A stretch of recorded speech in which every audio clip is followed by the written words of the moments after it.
ہے हुकूमत सिंध वो जो सी पैक के असरात हैं वो पूरा पाकिस्तान ले रहा है। हुकूमत सिंध की जानिब से भी एक धाबे जी स्पेशल इकनॉमिक जोन बनाया गया है, जिस पे इस बार चाइनीज़ इन्वेस्टर्स की बहुत ही ज़्यादा ख्वाहिशमंदी उन्होंने ज़ाहिर की कि वहाँ पे वो अपने प्लांट्स लगाना चाहते हैं, मैन्युफैक्चरिंग प्लांट्स लगाना चाहते हैं। तो ये मैन्युफैक्चरिंग प्लांट्स जब आपके धाबे जी स्पेशल इकनॉमिक जोन में लगेंगे तो यहाँ पे इंडस्ट्री लगेगी, तो यहाँ पे लोगों को, नौजवानों को रोज़गार मिलेगा। हमारी प्रायोरिटी इस वक्त, जो प्रेसिडेंट साहब ने वहाँ पे भी बात की कि उनकी प्रायोरिटी ये है कि पाकिस्तान का इकनॉमिक पहिया जो है उसको आगे बढ़ाया जाए और उसके लिए ज़्यादा से ज़्यादा इंडस्ट्रीज़ लगे, यहाँ के मैन पावर को चाइना में ट्रेन करवाया जाए कि वो जो है वो उस ट्रेनिंग के साथ यहाँ पे अपना रोज़गार हासिल कर सके। तो बहुत सारे इस तरह की चीज़ें थी, एग्रीकल्चर से भी रिलेटेड चीज़ें थी, सारी चीज़ों पे बहुत ज़्यादा फोकस रहा। तो इंशाल्लाह ताला हुकूमत सिंध की ये प्रायोरिटी है कि हर सेक्टर में आगे हम उसको लेके जाएं, जो भी अवामी मसाइल हैं उनको हम पूरा टॉप प्रायोरिटी पे हल करें। शजीद साहब ये बताएं कि जिस पुल पर आप खड़े हैं ये बहुत जल्द बन जाता क्योंकि दिन रात मेहनत कर रहे हैं, लेकिन यहाँ पर अपना बता रहा है कि के इलेक्ट्रिक वाले बड़ी बदमाशी कर रहे हैं।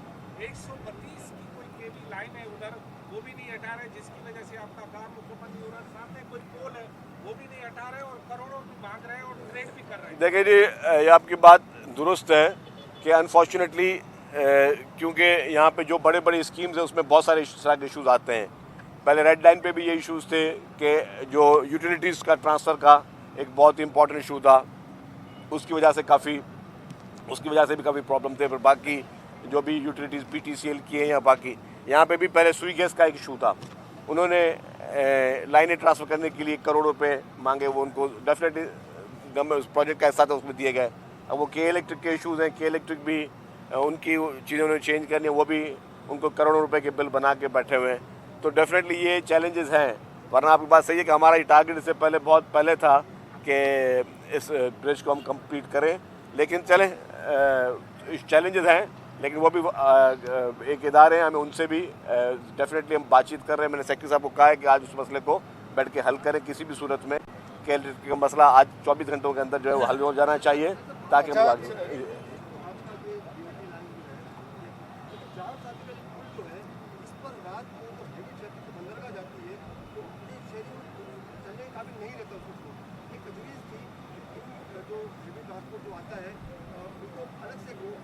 अच्छा, मैं अर्ज़ कर लूँ आपका, देखें ये तो हम खड़े हैं, सेनेटर ताज हैदर साहब मरूम जो हैं उनके नाम पे ब्रिज मुंसलिक किया गया है, उस पर जो साथ में जाम सादिक ब्रिज है, जैसे ये हम खोल देंगे हफ्ते के अंदर इंशाल्लाह ताला, पूरी कोशिश हमारी होगी, तो उसको हम डिमोलिश करेंगे।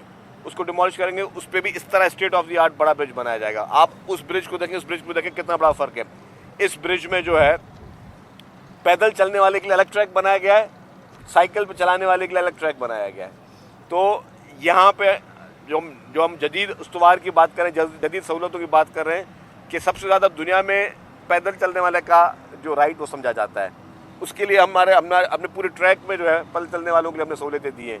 इसी तरीके से हम साइकिल पे जो सवार लोग हैं उनके लिए भी सहूलतें दी हुई हैं, मोटरसाइकिल वालों के लिए सहूलतें दी गई हैं। तो ये बहुत वाइड ट्रैक बनाया गया है। ऐसा ही पैरेलल ट्रैक बिल्कुल आइडेंटिकल हम वहाँ पर भी बनाएंगे, वो ब्रिज तोड़ के, क्योंकि उसकी हालत खस्ता है, उसको तोड़ के उसके बाद ऐसा ही state of the art bridge वहाँ बनेगा, तो फिर आपके जो शिकायत है वो उसमें हल हो जाएगा। सर ये बताइएगा कि पाकिस्तान चाइना का सर ये आपने चैलेंजेस का जिक्र किया, तो एक अमन अमान का चैलेंज भी जो है ना वो इस वक्त दरपेश है।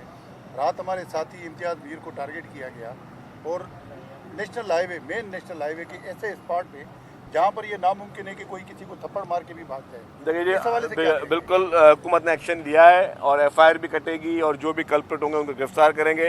इम्तियाज़ मीर एक सहाफ़ी है, उनके लिए उनकी नेक तमन्नाओं के हमारी तरफ से इज़हार भी है, उनकी सेहत की भी सहूलियात जो है, सारी चीज़ें हुकूमत सिंध उसको कैटर करेगी। और हम सब जो है इस अफसोसनाक घड़ी में कि उनको अभी ज़ख्मी है और उनकी दुआ है कि अल्लाह ताला उनको सेहत दे। कल 3 ट्रांसजेंडर्स को भी कत्ल कर दिया गया है मलीर में, इस हवाले से कोई मालूमात मिली? देखिए जी, ये अब जब आपने बात की इम्तियाज़ मीर की बात मैं कर लूँ या जो आपने ट्रांसजेंडर तीन ख्वाजा सराओं की बात की ट्रांसजेंडर्स की, ये इंडिविजुअल वाक़यात हैं, ठीक है। इंडिविजुअल वाक़यात, इनके पीछे कोई ना कोई पेशरफ्त है। खुदा न खास्ता इसको आप ये एक ज़मरे में नहीं लेके आ सकते कि ये कोई टेररिज्म की लहर है क्या है। ये इंडिविजुअल वाक़यात हैं, इनके पीछे कोई ना कोई मुहरकात होंगे, नहीं होने चाहिए, लेकिन اب جب تک کوئی انکوائری یا انویسٹیگیشن سامنے نہیں آ جاتی, چاہے وہ ہمارے صحافی دوست کی ہو یا ان ٹرانسجنڈر ہمارے جو ہیں خواجہ سرا ہمارے بھائی ہیں, تو ان کے لیے بھی جو بھی تحقیقات ہوگی وہ ہوگی. لیکن یہ بتا دوں کہ حکومت کلپریٹس کو کسی بھی صورت میں معاف نہیں کرے گی. سر کہ آپ حال ہی میں چائنا سے ہو کر آئے, ایک آپ نے خوشخبری سنائی کہ ای وی بسیں اور جو دوسری بسیں ہیں وہ ہمارے ملک میں بنی گی. اس کے علاوہ ٹرانسپورٹ پر آپ نے کوئی منصوبہ پر کوئی اہم پیش رفت ہوئی ہے جس سے آپ آگاہ کرنا چاہیں؟ دیکھیے جی, بہت سارے منصوبے جو ہیں ان پہ بات چیت ہوئی ہے, اور خاص طور پر انرجی سیکٹر پہ بہت بڑا کام ہوا ہے. منسٹر ناصر شاہ صاحب بھی ساتھ تھے وفد میں, تو انرجی سیکٹر پہ, ایگریکلچر سیکٹر میں, بہت سارے سیکٹرز پہ پاکستان اور چائنا مل کر کام کرنا چاہتے ہیں. انرجی ایک بہت بڑا ایونیو ہے, سالڈ ویسٹ مینجمنٹ پہ بہت ساری انیشیٹو لیے گئے. تو بہت زیادہ میں سمجھتا ہوں کہ ایک سنجیدہ نوعیت کا اور بہت ہی کامیاب دورہ پریزیڈنٹ ناصر زرداری صاحب کا ہے. چونکہ وفاق میں مسلم لیگ نون آپ کی ایک اتحادی جماعت ہے, دونوں جماعتوں کی مشترکہ حکومت ہے, لیکن پنجاب میں ایک مہم چل رہی ہے خاص طور پہ سندھ کے خلاف. رضی دادا نامی ایک صحافی ہے جس کو لے کر باقاعدہ ٹویٹرز پر ٹرینڈ پہ چلایا گیا, آپ کا ایک بیان بھی آیا تھا اس پر, لیکن یہ کیا ہے؟ اور اس میں بھی پیپلز پارٹی اور سندھ کے خاص طور پہ سندھی لوگوں کو نشانہ بنایا جا رہا ہے پنجاب کی جانب سے. سرپرستی کی جا رہی ہے. پیپلز پارٹی کے خلاف بھی ایک مہم چل رہی ہے, کیا کہیں گے آپ؟ دیکھیے جی, نہیں ہونا چاہیے تھا. میں نے تو ظاہر میں یہاں پہ نہیں تھا, میں شاید بھرپور اظہار کرتا, لیکن میں نے وہاں سے سوشل میڈیا کے ذریعے اپنا پیغام دیا تھا کہ اس شخص نے غلط زبان استعمال کی, چاہے وہ صحافی ہو یا کوئی بھی ہو. غلط زبان استعمال کرنا کسی کا حق نہیں ہے.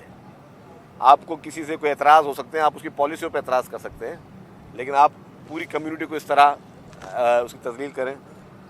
اس کے بعد ٹھیک ہے سینڈ کمیٹی میں ہو, لیکن اس کے بعد جس طریقے سے آفیشلی گورنمنٹ کی جانب سے اور جماعت کی جانب سے جو ٹرینڈ چلائے گئے, میں سمجھتا ہوں افسوسناک واقعہ تھا. میرے خیال سے وہ افسوسناک واقعہ تھا. اس وقت فوکس کیا ہونا چاہیے؟ اس وقت فوکس یہ نہیں ہونا چاہیے کہ ہم ایک دوسرے کو گالم گلوچ کی. فوکس یہ ہونا چاہیے کہ اس وقت جو سیلاب متاثرین ہیں ان کی مدد کس طرح کی جائے. پنجاب میں اس وقت سیلاب متاثرین جن کے لیے پاکستان پیپلز پارٹی اور چیئرمین بلاول بھٹو زرداری صاحب نے ایک کھل کے ایک اپیل کی ہے کہ آپ انٹرنیشنل کمیونٹی کو انوالو کرو. یہ بہت بڑی کیٹاسٹرافی ہے. لوگ وہاں پہ اس وقت گندم کے لیے, روٹی کے لیے پریشان ہیں, لوگوں کی فصلیں تباہ ہو گئی ہیں. آپ بے نظیر انکم سپورٹ پروگرام کے ذریعے لوگوں کی امداد کریں, لوگوں کو آپ سہولت پہنچائیں, کیونکہ وہ ہے ہی غریب لوگوں کے لیے. حکومت یہ کر رہی ہے. دیکھیں جی, پریزیڈنٹ ناصر زرداری صاحب نے ہمیشہ وہ بات کی جس سے پاکستان کو فائدہ ہو. اس سے پہلے 2008 سے پہلے پاکستان گندم امپورٹ کرتا تھا. پریزیڈنٹ ناصر زرداری صاحب نے جو پالیسی دی, پاکستان گندم ایکسپورٹ کرنا شروع ہوا. اس بار پھر وفاقی حکومت کی, ٹھیک ہے ان کو IMF کا پریشر تھا یا کوئی بھی ایشو تھا. آپ یہ تو نہیں ہوتا کہ اگر آپ کسی سے بھی کسی کنڈیشن میں ہیں تو آپ بات چیت نہیں کر سکتے, اپنا موقف نہیں پہنچا سکتے. اس وقت صورتحال کیا ہے؟ اس وقت پاکستان میں گندم کی شارٹیج ہے. گندم کی شارٹیج کی وجہ سے $1.2 بلین منیمم بتا رہا ہوں میں آپ کو, منیمم $1.2 بلین کی گندم آپ نے امپورٹ کرنی ہے. کوئی سمجھے کہ 300 ارب سے زائد کی گندم آپ نے امپورٹ کرنی ہے صرف ایک سال کے لیے. 300 ارب روپے زیادہ آپ جب دو گے تو آپ کا فارن ریزرو کم ہوگا, اور کہاں سے لاؤ گے؟ فارن ریزرو سے دو گے نا, کم ہو گئے. اس سے بہتر یہ نہیں تھا جو پیپلز پارٹی ہمیشہ کرتی آئی ہے اور مطالبہ بھی کر رہی تھی کہ آپ بھی یہ کریں, جو کہ اس بار ہمیں بھی نہیں کرنے دیا گیا, کہ آپ اپنے یہی سبسڈی آپ اپنے کسان کو دیتے, اپنے ملک کے کسان کو دیتے تو اس کی خوشحالی ہوتی. آج وہی گندم آپ کے کام میں آتی, آپ کو امپورٹ کرنے کی ضرورت نہیں پڑتی.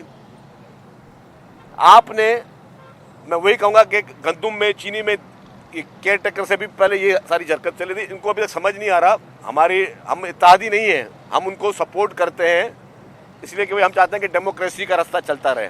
اس لیے پیپلز پارٹی نون لیگ کو سپورٹ کرتی ہے, یا ناٹ کوئی ان کے کولیشن پارٹنرز نہیں ہیں.